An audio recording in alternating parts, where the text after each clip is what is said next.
And then that's when Nicolas Cage has the dream about the evil man killing bunnies on a which you think like, "Oh, is that It's on gonna" it's on a motorbike, right? I said motorcycle. You said bicycle. I don't think I did, Run the but tape. we'll find out. We'll find out when we Run it back. I finally Watched. I finally Watched. I finally watched. I finally watched. I finally Watched. Hey everybody, welcome to another episode of I Finally Watched. This is David. And this is Alon. And we both finally watched Raising Arizona. What Coen Brothers? So we've done. Is this our third or fourth? Oh, Oh, I don't know. Oh, brother, where art thou? Did we do Fargo? Fargo. So maybe it's just third. But Yeah. we have so many more we can Oh, do. Inside Llewyn Davis. Oh, that's right. Yeah. So yeah, four. How could I forget that one? That was the first one. They have like very two distinct styles, right? Like they have their dramatic stuff a little bit, and then, but even like No Country Man still just of everything else I've seen stands out so far different than Like far those. apart from everything else. Yeah. And it's funny too, because I'm watching this movie and I didn't even know it was a Coen Brothers movie. And I was just sitting there, I was like, God, this is so much like a Coen Brothers movie. Whatever director this is just total ripped from the Coen Brothers.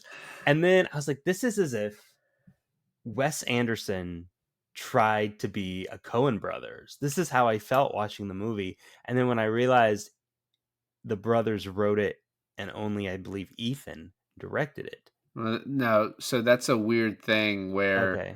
for like the first large part of their career, they had to switch off taking director credit because the DGAs would only let one person take credit. Oh, so this is like a true Coen Brothers film. Yeah, I think all of them are up until like later. They all Mm. are, but like the credits are weird. Um, Yeah, because then by the time No Country came out, they were like, "Yeah, do whatever the fuck you want." yeah, so on IMDb, it's Joel Cohen directed, then Ethan Cohen uncredited. So I think the only time they haven't directed together was recently, like the tragedy of Macbeth. From like then on, um, I think what Joel is the only one directing. I can't remember Well, which. for this film, you know, whether it's No Country, whether it's Fargo, whether it's whatever, um, there's a way in the way the dialogue works for all these characters. It's so stylized that is my biggest hint on like, oh, this is a Coen Brothers movie. For me, this one was like a mix between, oh, I don't even know, man. Fargo, a little bit of I think the darkness of the storyline reminded me of Fargo, but then the tone of it reminded me so much of Oh Brother Where Art Thou. yeah, the tone and the fantastics of it. Like, I don't even know if that's a word. That's not a word, but Fantastical nature of it. the fantastical nature of it. Because Oh Brother Where Art Thou is like a retelling of the Odyssey, right? Right. Um, and this felt like a retelling of some sort of Greek tragedy. Yeah, I mean, yeah, I definitely could see that. Maybe it is. I don't know. I didn't see that. Um I didn't see that in the research. Find the But metaphorical analogies to lead this one, huh? the other thing too is like the cross section of having like Nicolas Cage with the Coen brothers. There's I think they definitely overpower him, and I was reading he had like a lot of opinions, and like he improved a lot, and they were like we had to cut around that a lot. Um, and Nicolas Cage was like, "Yeah, they did not really take to anything I was bringing. You know, they had their vision for it, and then they afterwards were quoted as being like, but we didn't mind it. We'd much rather have that than someone who comes in and like doesn't give a shit, and we have to tell them how to do their job. You know what I mean? So Well, okay, so the other thing about like Nick Cage, and I know we've done Nick Cage movies before and we've discussed his acting before. He could easily be written off as not a good actor. But I truly believe Nick Cage might actually be one of the best actors of our day and age. And the reason is no matter what character he's playing, no matter what movie he's playing, he's so committed to the role. Yes. Yeah. You cannot doubt his commitment. I will give you that He's much. it's like even if you don't like the character he's playing or how he's playing it, I'm pretty sure he's convinced he is that character in those months of shooting. Probably. Yeah. I mean, yeah. I don't know that I've read anything about him going method, but I mean, I'm sure he does a little bit. At least he can get into the character. And, we just did what? Vampire's Kiss in October. 8mm. We also Yeah. did 8 millimeter is actually a normal role for him. right. Just But this there's still moments where it's like he's gone full face offs.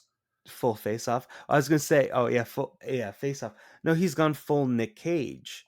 And it's just this like crazy awry sort of like big facial expressions, probably a scream in there once or twice, but it is to the dedication of that role.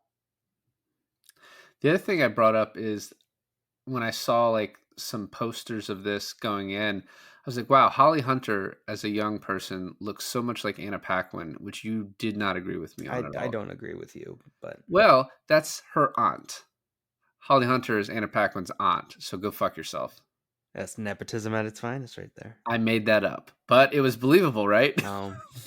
No. See, I stick. You can't tell me to go fuck myself once you make up a lie to hone in your own point. You can go fuck yourself because that's I'm saying if Holly Hunter had the gap in the middle, you would have been like, all right, yeah, it's perfect. yeah. Well, anyways, as far as like my enjoying of this movie, I will say that I enjoyed it the closer we got to the ending. Yeah. I felt like the movie just became a better movie the closer we got to the ending. And I don't know if it's because in the beginning, who was I really rooting for? Because everyone's kind of despicable, everyone's horrible. Like even like Nathan Arizona, who really didn't do anything wrong, I just didn't like. Like I was like, I'm glad he had his child stolen. But then again, I was like, but I wish it wasn't fucking them. Yeah, I mean, I don't know. He's this smarmy salesman. He treats the people that work for him like shit. He's like kind of telling his wife like, "Hey, go check on the kids." When like, "Hey, you can do it too, if you're Yeah, but concerned." that's like you though. Yeah, sometimes you get tired and you're like, "Hey, it's your turn," I mean, what are you going to do about that? I said this movie reminded me of Fargo, and that's because you're taking, Fargo's a black comedy, but it's like about a fucking hit. And like, there's people that get, that woman gets murdered in the Yeah. middle of it. A person who did nothing wrong. She's like, for all intents and purposes, a good person, as far as we know. And in this, it's a baby kidnapping that is like a slapstick comedy. One of the downfalls of this film, I think, is that it's too short. Yes. And it's towards the end where there's a couple of things that I wanted from this movie that I didn't get. First of all, I went into this movie not thinking that this was this sort of movie. I thought like we went through the life of this kid being kidnapped by Nick Cage and Holly Hunter, and we saw them like raise him into like adolescence, and then he learns that he was kidnapped, right? Like I thought this was like a coming of age sort of thing about like how living under the law or something like that. So when it was like, oh, this takes place in like a couple days, I was just like, oh, it's just right off the bat not the movie I thought we were getting into. But they made an impact on that kid in a couple days. Like in the football scene at the end, he was thinking about them. So But that's a fantastical thing, right? That didn't necessarily happen. you know what? I kind of like to believe it though, because when Nick Cage is describing his dream earlier in the movie, you're like, oh, well, that's not real. It's his. He has this biker is this representation of the entire town that they live in coming after them for stealing this kid. And it's like, oh no, that guy does exist. Hmm. So I was like, sort of a little bit taking the ending as his dream at the end is like, oh, that's kind of reality. You know what it made me think of though was like the 25th hour, the dream at the end of that, Right. where it was just like the movie just completely diverges for like 20 fucking minutes to have like, oh, but what if this happened? Yeah. Um, the I will say though, at the end of the movie, when he's telling us about his dream about him seeing his kids and his grandchildren, it got me a little bit. It got me a little bit in the feels. Yeah. And you talk about like the fantastical nature of this. Well, you came up with a different word, and I told you to say that. But anyway, this movie when it ends, you're like, in no other decade could you have a movie end this way, where they kidnapped a baby, and then the guy's like, "All right, no harm, no foul. You brought it back." Like, and I think you two kids should stick it out. Like, maybe you'll get to have your own someday. Like, absurd. And like you're also catching the Coen brothers. So this is their second movie. Their first one, Blood Simple, which I have not seen, but I believe tonally is quite a bit darker than this and like less comedic. I think they were going in the exact opposite direction. And catching them this early in your career, this is like such an interesting movie because like you can tell they're really trying stuff with the camera. Yep. They are like really going for it comedically, and it like I think it really works. This movie, I will say, in doing it for the podcast was sort of frustrating because I was like, what do we talk about? Because it's like so simple. First of all, the first 11 minutes are narration. Yeah. Just him narrating, which is like it's their way of shrinking the movie because the budget was so low. So you can't really film Yeah, that makes sense. because this is an hour and 34-minute movie. If you stretch that 11 minutes of narration into an actual movie, you have like a 2-hour movie probably to get all that in. But I didn't want the movie in the forefront. I wanted the ending to be stretched out a bit more, where Taylor said this, and I thought this could have been a way to end the movie. She's like, I'm just waiting for this to become like a Guy Ritchie movie, where at the end you have like the four people who are after the baby, or the four groups of people who are after the baby, and like an all out showdown, you know? Well, you have these FBI agents who appear in exactly like 30 seconds, and I guess they're just supposed to be like the ineptitude of the police in this situation, that they do nothing. And that bounty hunter guy was like, yeah, the police are not going to help you at all. And he was right.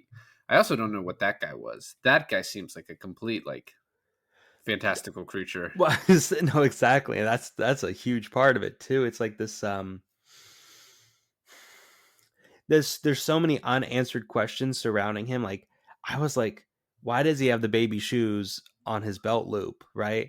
And then you find out that they both have the same Woody Woodpecker tattoo, and you're like, wait, is Nick Cage's kid? That's kind of a close age range right there. Is it though? Because I don't know how old this like rugged guy is, unless like, are they brothers? Like, what are they saying about the Woody Woodpecker? And you see Nick Cage notice the Woody Woodpecker tattoo on the biker, and you think when he throws him on the ground he's going to lift up his sleeve and like show him the tattoo, and there's going to be some sort of like peace thing, but instead of that he shows them the fact that he pulls the pin out of the grenade and then he just blows up and dies. And it's like, well, then what was the point of having the Woody Woodpecker tattoo being shared by them both?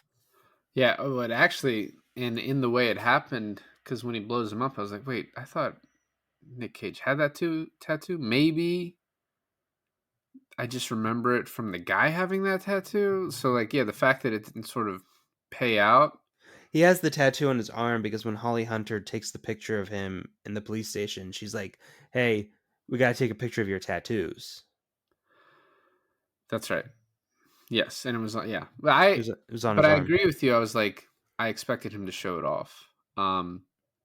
Something, right? Like some sort of connection where it's like, well, why? So we know, right? Like the biker guy explains to Nathan, Arizona, that he has this like, he's a tracker. That's what he does. He tracks people down. He finds people, and he has this thing about lost children and babies, either because he was stolen when he was a baby or he got his baby stolen. That's like unclear, but we know he has like a personal thing about babies being stolen. Yeah, I don't know. And that's pretty much all we know about him. It feels like the tattoo thing feels like something thrown in that they thought was cool, but like we're not going to explore it too much. Yeah. I think we should get into it. There's a lot of I it's narration with montage mixed, and it is just like the first 11 minutes are exposition, but it's also so funny and so odd and so weird and so Coen Brothers that it just like it works, right? Like I sort of didn't notice the narration until it was almost over, and I was like, damn, that's a lot of fucking narration. But it's just a very funny circumstance where you, and since you know Holly Hunter is his wife, as you're seeing her, in the beginning as the cop taking his photos, and you have the guy yelling in the back, "Don't forget his tattoos! Don't forget this! Don't forget that!" Like, I don't know. That 11 minutes, I think, done not well would have been way worse. But there's so many funny moments in it that I think it worked. So a couple things repeat over and over again during the montage. It's him getting booked and then Holly Hunter taking his picture, which is the big repetitive moment because that leads to them getting married, right? Right. It's him walking into the penitentiary, walking um, across the mop guy who's still mopping like every time he's coming in. Yep. And then a couple things here. It's him on the bottom bunk of the guy who just won't shut the fuck up. Yeah. And then it's him getting the parole proceedings done, where you then find out that he doesn't use live ammo during his robberies, and that's why he keeps getting back on parole. Which I'm not even sure if that actually works that way, but I guess it's a state by state thing. Um, the parole board stuff is so funny. They're like, "Are you just trying to tell us what we want to hear?" And he's like, "Yeah, I guess I am, but And then No, he was saying it was so funny. He goes, "Oh, what was it?" He goes, "Well, I hope you're telling the truth and not just what we want to hear." He goes, "Well, I thought you wanted to hear the truth." He goes, "We do." He's like, "Well, then I guess I am telling you what you want to hear." and then at the end they talk to him about recidivism. And there is a cool point too where he's like, incarceration, whether you believe it's for rehab or revenge or whatever, which is, I don't know. It's like a point they touch on and then we kind of move on. Um, but I think it's also clearly like, has this guy been rehabilitated? Rehabilitated? Yeah, it doesn't seem like I don't it. think it ever showed this guy rehabilitated. Yeah. Um, so then he marries Ed and he gets this job. There's just this one line from this lady. Government do take a bite, won't she? Like when he gets his first paycheck. The way people talk in this movie does not like seem to exist in real life. Especially I don't think they talk that way in Arizona, but it is very funny and like obviously just kind of almost a trademark of a good portion of their movies, at least the during ones the we've uh done. during the prison montage, you meet John Goodman's character. Yep. At first I was like, wow, maybe he's just getting his start because this is a really small role for his character. And then he becomes kind of a reoccurring character later on in the movie, right? What's his brother's name? His partner's name? His brother is Avell, Well, yeah, but who is he played by? William Forsythe. Why is that so familiar to me? I didn't recognize him as a young man. Would I recognize him as an older guy now? I don't know. I always remember him from this Fox show I used to watch called John Doe, where he Oh, was like, and I mean, he's been in a fucking ton of shit. He's an amazing actor, and what's funny too is he's normally playing more of a heavy character, more like I don't know, more dramatic, and in this he is very funny. The scene where he is cupping the baby's ears in the bathroom during the and fight his own, and is his own. yes, is hilarious. Yeah, So he's great in this. Um, yeah, John Goodman too. Also, just like he's always bigger, but he looks fucking like sneaky jacked in this too. Underneath some of yeah, that that's girth, true. That's you're true. like that And dude looks like a fucking football player. that was another thing that kind of was like, wait, is this actually a Coen Brothers movie? Is seeing him in it? Because when like the Coen Brothers put John Goodman in the movie, shit's about to go down. Yeah. So it looks like he started Roseanne the year after this, if Oh, I'm that's reading this funny. correctly. 1988 is when Roseanne started. And that's what made him real big. Yeah. So I think this may have been one of his bigger breaks. Was this may have even led to, I don't know. So after that initial montage, he's marries. Oh, it's still part of that, but he marries Ed. Thinks everything's going great, and then she wants a baby, and then finds out that they cannot have a baby, and then we think it's unfair that these people get to have 5 kids and we don't have any. And then the title screen pops up, and you're like, "Holy shit, we've been this long in, and we didn't, Yeah, I we felt didn't." that. I felt. The scene where they steal the baby is hilarious, which like really brought home like this is a movie about baby kidnapping, and it is I didn't like it. I didn't like it. This is where the movie actually almost lost me. well, that's because of the situation you're currently in. No, no, no, no, not because of that. It's just like the slapstickiness of it. It was just like it was. I'm like, what the fuck am I watching? And then he leaves without a baby, and she makes him go back, and I was just like, please do not make us watch a whole nother thing of him picking up a baby, losing the baby, crawling the baby away, going to get the baby, putting the baby back. I'm like, I'm so done with this. But the part I loved was the parents looking up at the ceiling, like, "Oh, what are we hearing? There's a lot of noise up there." That was good. I mean, there was a few moments where like the baby's crawling out of the room and down the hallway, and he's having to run and pick him up. And then he like looks under the crib as another baby falls on him. I'm like, there are some good moments in there. I just thought it just went way too long. And her sending him back made me laugh too. Like, and I think I had seen that or heard that in like a reel or something because she's like locking the door and he's like, "Nah, it's not gonna work." And she's like, "You go back in there right now and get me a baby." I've seen exactly one reel of Raising Arizona, and we're not there yet. But when we get there, I'll tell you what it is. And it did kind of like pique interest for me to like want to see this movie. The other thing too is when he's like the baby book, he's like, "Here, we have the instruction manual." Like it's an IKEA desk they have to put together. Yeah, yeah. I love that how that gets passed around as much as the baby gets passed around.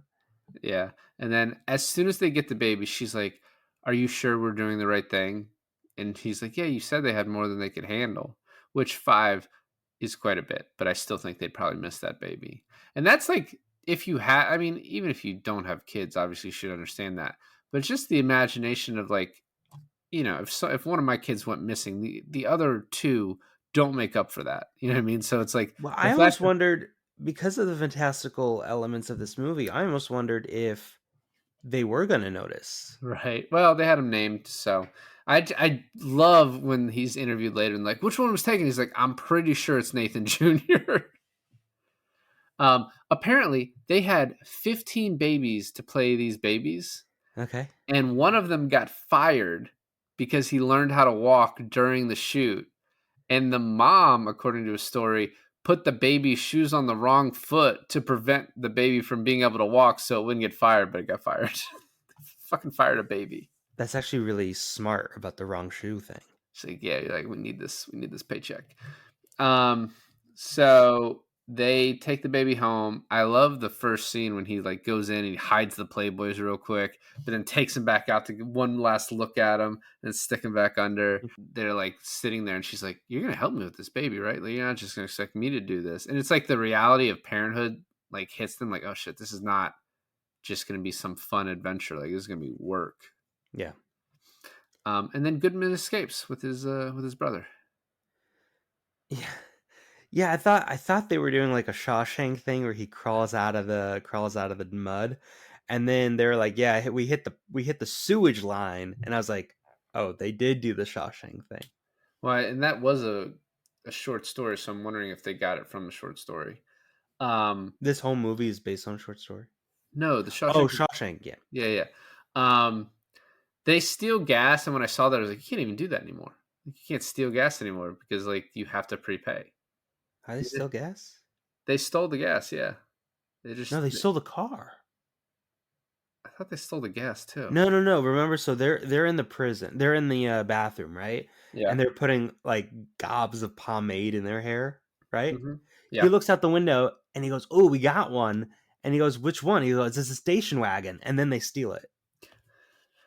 Well, hopefully the owner didn't pay for the gas in the meantime. But I still had the thought you can't steal gas anymore. You shouldn't steal cars, but yeah, you can still do that. Um, Yeah. and then after that, they go straight to Nick Cage's house, and she's like, she, it's funny that they lie about the baby, but the convicts are immediately like, "Nah, we broke out of prison. Like they have no need to lie. Like we released ourselves on our own recognizance." It's a very funny We line. don't we feel like that place didn't have anything to offer us anymore. It was no longer serving us. Um, and then that's when Nicolas Cage has the dream about the evil man killing bunnies on a bicycle, which you think like, oh, is that It's on gonna? it's on a motorbike, right? I said motorcycle. You said bicycle. I don't think I did, Run the but tape. we'll find out. We'll find out when we Run it back. the evil man killing bunnies on a bicycle. Um, so that happens, and then the FBI we already talked about, and then you see the biker. I think I said biker. I don't know. We'll find out on a bicycle.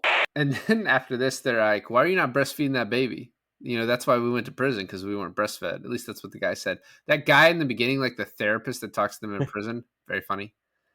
Um, and then Frances McDormand comes over, which is a much longer scene than you led me to believe, but still pretty short. Well, I was like, in the grand scheme of the whole movie, it's it's kind of a cameo from her. Did you know that that was his boss before he No, says it afterwards? Yeah, I no, don't think I they say thought that. she was like her sister or something. Or a friend, yeah.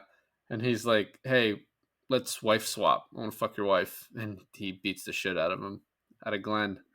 Glenn is not funny, and I do think like, I guess, Actually, what happens to Glenn is pretty funny. yeah, I think people made Polish jokes a lot more back in the day. I don't know why that was a thing. I don't know what the Polacks really did to anybody. Just made sausages, I guess. The little kids that they brought over reminded me of Cousin Eddie's kids from like Christmas Vacation. Actually, that reminded me when you guys come over to my house. Well, maybe if you put shit up, you know what I mean? Like, Just your son just etching fart into our wall, well, luckily he can't spell yet. and your daughter has just an unexplained eye patch. She just takes a shit in the middle of your carpet. So when he's like, when he's like, "How did you get a baby so quickly?" They told us it was 5 years for a healthy white baby, and we asked them, "Well, what else you got?" Oh, and then he tells him it's favoritism. He's like, "Can you put in a word for us?" She's like, "I'd be done, but the wife wants another." And you're just like, you guys don't need that. Yeah, Oh. no. Yeah, man, like that. Some of that stuff is some of the funniest stuff in this movie, and when you find out what happens to him later on in the film,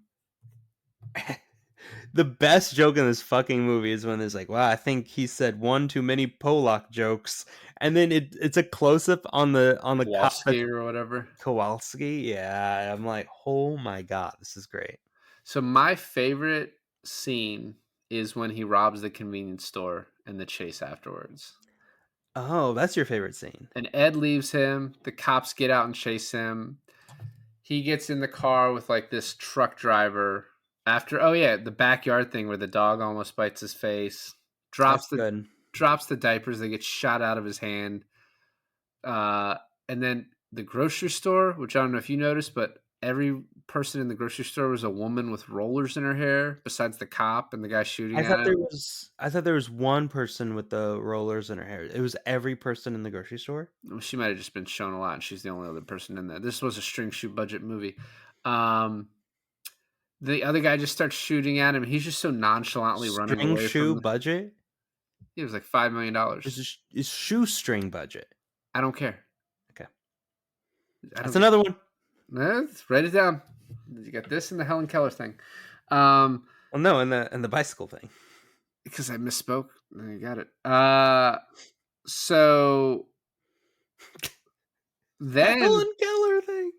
he runs through. Oh, I forgot about this. He runs through the house, and the way the camera is like just being like handheld, following him down through the door, down the stairs, whatever, Mm-hmm. is awesome. No, it is cool.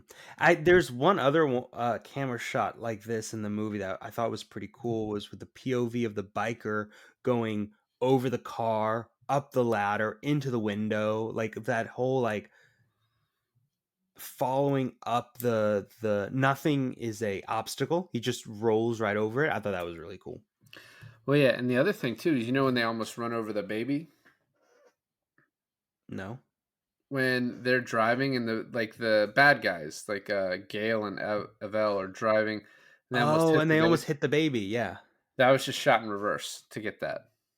Oh, that was pretty cool. Yeah, and then there's another shot which I took a screenshot of it to talk about it, but is they do the Evil Dead shot at one point with him, Oh, like yeah, you're right. where it comes up real close. Like in yeah, they purposely put that in there because the Coen brothers liked Evil Dead. That's Uh, cool. yeah, it's the shot where the mom discovers Nathan Jr.'s been taken, and it just like comes through the door and comes right up on her. Oh, yeah, yeah, yeah. There's a lot of cool cinematography in this Well, that film. was my point earlier with just like because this is like one of their first movies, they're just trying stuff, and I think it's just all interesting. String shoe budget. String shoe, yeah, that's true. I think I said shoestring. I don't even know what you're talking about. Run it back. Run it back. um, yeah, I love that scene, and then also as it's over, she picks him up at the back of the grocery store, and then he grabs the diapers as they're still driving. Yeah. Yeah. And then the convicts are like, "Hey, she tells them to leave, and they're like, we're robbing a bank tomorrow that's flush with cash." Um, and so he writes her a letter, basically like, "I'm not good enough for you. I'm just gonna go do this, so I can send you money." Um, and then we get the biker going to meet Nathan Arizona, and Nathan Arizona's like, "It's a $25,000 reward. What more do you want?" And the biker's like, "I want 50 or I'm going to sell your baby once I find it Yeah. to the highest bidder." Yeah. The fuck is this guy? Yeah, when he comes like when they're putting Nathan Jr. back in the bedroom and Nathan Arizona catches them and they're like, "We saved him." Cuz he never agreed on the 50, I don't think, right? He's Right. like, "We saved him from the biker." That's 100% believable because that biker would have sold that baby. Yeah. I mean, they technically did save him from the biker, but they also started this whole thing. So, because I think at that point when they were getting the baby back, they had decided to take the baby back. They're like, we fucked up. Um, So then the next, he's like, I want 50. So then the next day is the bank robbery, but they hear Glenn come over and say, like, I know you stole that baby. So then we get the fight with John Goodman and Nicolas Cage, which is very great. That's my favorite scene in this movie. It's good. It's good It's shit. like how do you make that look interesting? You put them in a space that's way too small for them. And you have him like grabbing onto John Goodman's face in close ups and like, oh, and then when they tie him up and he comes back in to grab the baby book because like, we need this. My favorite part is when when Nick Cage lifts both of his hands to like hit John Goodman over the head, but his knuckles scrape the popcorn ceiling and he screams out in pain. I was just like, this is too good. When John Goodman reels back for a punch, but his elbow goes through the glass window, I'm Yeah. like, oh my God, this is amazing. Very, very good. And then they go off, and then she gets home, and he's like, Nicolas Cage, as he's getting all the guns ready, he's like, "You were right, I'm wrong, I'm a changed man. Let's go get Nathan Jr." As he's just getting every gun ready. I think this is the part of the movie where I actually start really liking the movie is when the two convicts steal the baby and they go after the baby. There's so many good moments. Like, okay, for example, a couple moments stick out to me is John Goodman's reaction when they realize that they left the baby back there, and he's screaming. He's like, "My baby!" And Yeah, he's really really upset, right? And they scream all the way back to go get the baby, and then for them to do it again after the bank robbery, I'm like, that's just comedy gold. I love when they rob after they steal the baby. He's like, "Oh, the baby's shit." He's like, "Oh, he's smiling at me." But he robs the convenience store for diapers and then tells the guy to count to like what 815, and he's like, "And then count back to zero." And the guy counts up to like 790, and then he's like, "Ah, this is fucking stupid," and gets up and sees the car coming back. He's like, "Oh shit, I gotta get back down," and starts counting. It's really In good. the bank robbery scene, they're like, "Oh, what if we die? It will be forever for anyone to discover Nathan Jr. So we got to bring him in, right? We got to bring him in with us." So he brings him in, and then he uses his real name, and he's like, "You're not supposed to use my real name." He's like, "I was using your code name," and It's he's like, like, "That's right, everybody. That was a code name." "Yeah, yeah, yeah." Now, what I love about that scene is that in the previous shot where they left the baby, you see them putting the baby on the roof of the car. So you think that when they go up there, they're going to see the baby, and he's not there, right? When he's at the bank robbery scene and he leaves the baby again, you see him putting the baby in the back seat. You see him putting the baby in the back seat. So for the fact that they also like left him there is really funny. Very good. Well, because the first time they leave him on the trunk, they open the door and they could easily put the baby in there, but they don't. They then put him on like, Well, they put the baby on the roof and they put the Huggies in the back, yeah, and then it cuts, right? So we don't know. yeah. It's like, I'll never do it again. I'll never leave you again. No one gets left behind for The them to just do it again. the bank robbery too is so funny. He's like, "Freeze! Get on the floor!" And the little guy's like, "Well, which one is it? Because if we get on the floor, then clearly we're not freezing." He's like, "Oh, that old guy messed with me. That would have gone much smoother if it weren't for him." And then the clerk puts in the die pack. And they Oh, and forgot then the no, what? baby. Hold on. They're like, "Oh my God, where are all the bank tellers?" And they're like, "We're on the floor, like you said. We're down Yep. here." Um, Oh yeah, the die pack exploding in the car. That whole thing, dude. Is just like so good. and then we cut to Ed wearing her police uniform again. And she's like, "We should have never stole this baby." She's like, "I'm a cop. I was sworn to uphold the Constitution." And Nicolas Cage's response, "Well, you resigned way before we decided to do this." I do like his name, like Herbert something something, but they just call him High because of his initials. I really or HI. Did you notice that John Goodman calls him HI, but the other brother calls him High Mm-hmm. every time? Yep. Um, so after that, they find the baby again, except there's a biker, and the biker grabs the baby. And the biker could easily get away, but I guess he's got a code of ethics if he's got to kick the shit out of these people. Right, right. And this is just a very funny scene where he like almost runs over Nicolas Cage a couple times. Nicolas Cage grabs onto the bike. Then Holly Hunter comes out and says, "I'm taking the baby." And she's able to grab the baby because Nicolas Cage gets one shot off. And then she's like running through the bar. And Nicolas Cage hits him with the wood. And then they have That's the scene that I saw yeah, on TikTok or on whatever. TikTok. Yeah. And then another great fight scene. And we already kind of went over the Woody the Woodpecker thing and the grenade. But yeah, that's also just a really great scene. But it's like it definitely is like a first or second movie for like kind of like a string shoe budget because it's like it doesn't go wherever you think it should go. It's like more contained and more like, oh well, that guy could be whatever you wanted him to be. Like we're not going to really explain it to you because it's a smaller movie. What do they say in the movie? He's just like a force of nature. Yeah, that's true. That's true. And then they put the baby back, and the dad finds them and is like, "Wait a second, you guys stole this baby, didn't you?" Ah, no one's going to jail, which is just a fucking crazy ending to this movie. Uh, and then he talks just about as long as the narration in the beginning as the narration at the end, where he talks about him imagining a life where he grows old with Ed, and they have children who have grandchildren, and they all visit them for some sort of like giant Thanksgiving dinner or whatever.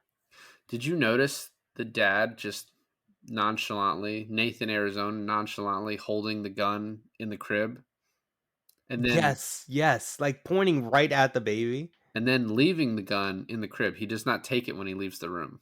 Oh, really? Yeah, uh, I didn't notice that. I read it. I like how Nathan is like, well, you can leave and the way you came in. He's like, and don't you two give up on each other. It's just a very interesting that this like these guys stole your baby, and you're like, I think you guys are meant for each other, and no one needs to go to jail. Um, and then it's it. That's it. You talked about the dream sequence. So I read that the Coen brothers wrote Holly Hunter's part specifically for her, but then I also read that Kate Capshaw, who was in Temple of Doom, Indiana Jones Temple of Doom, turned down the role, and she regretted that. But if they wrote it for Holly Hunter, I don't understand. I mean, that could be like a studio thing, I guess, if They're that's like, real. yeah. We wrote it for Holly Hunter after they've already were turned down by Capshaw. Dude, Holly Hunter, I cannot hear her without hearing Elastigirl, Mrs. Incredible.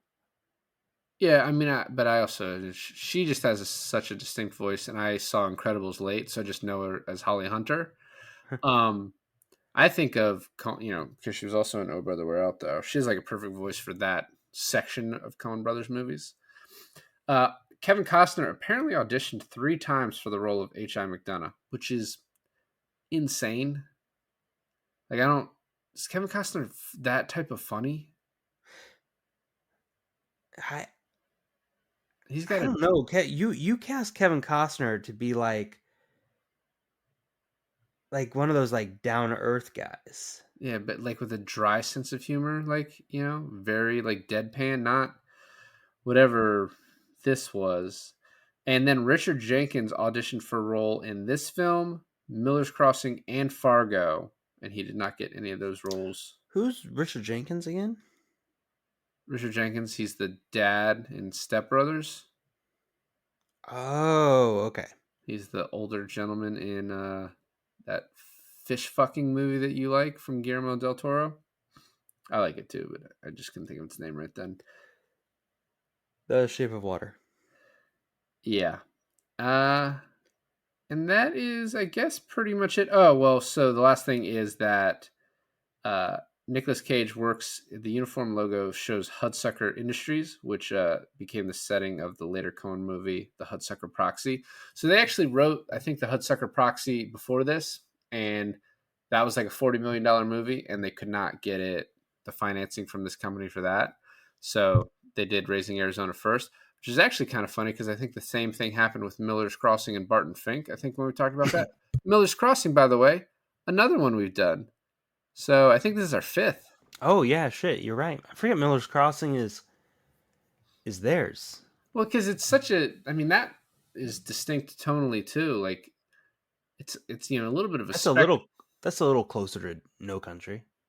Dude, No Country is so different though than anything they've done. Like because they always have a little bit of their style in it, and No Country is so unique to me from the other stuff. I gotta watch No Country again with the mind that like, can I find the Coen in can there. can I find the comedy in there? Can I find the dark comedy in this? I don't think that's in there too much. Maybe Woody Harrelson a little bit. Maybe. I don't think this is like. I think Josh Brolin has some funny moments. Just finding that money in the beginning is kind of. I don't know. I'm gonna have to watch it again. I don't think you're gonna find the comedy.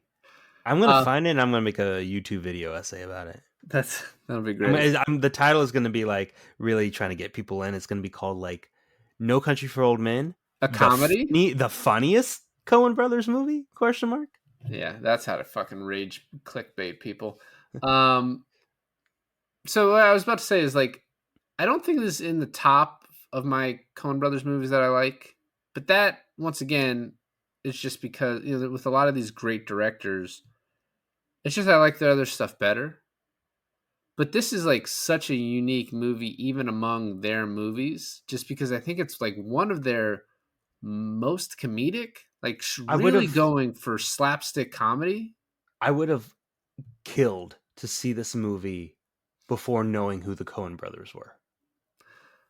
Yeah, like, well, if you had just been like, oh, these are the guys that did Blood Simple, and then you're gonna watch this, and you're like, what the fuck is going on here? But I even mean like watching this movie in theaters, like watching it for the first time when everyone else is watching it, and I might be like, wow, this this is something I've never seen before. But I feel like so many directors have now tried to like copy code the Coen Brothers style of comedy, like that black sort of comedy, being like, I mean, like I just said in the beginning, this is when I watched this, I thought this was a fucking director trying to copy the style of the Coen Brothers movie. And it makes so much sense once you realize this is the Coen Brothers trying to perfect their style of their type of movies. So watching this without any pre knowledge of who the Coen Brothers are, I think this is something that could have been like really new, but it just didn't have that effect on me.